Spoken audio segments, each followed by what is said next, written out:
Έχεις κανένα καινούριο τίποτα? Γελάς.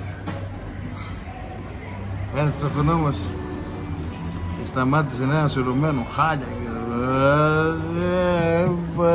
και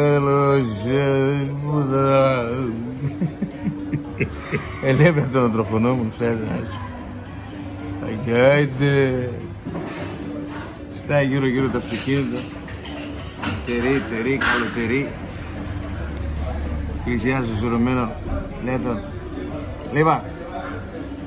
Δεξί φλας χαλασμένο.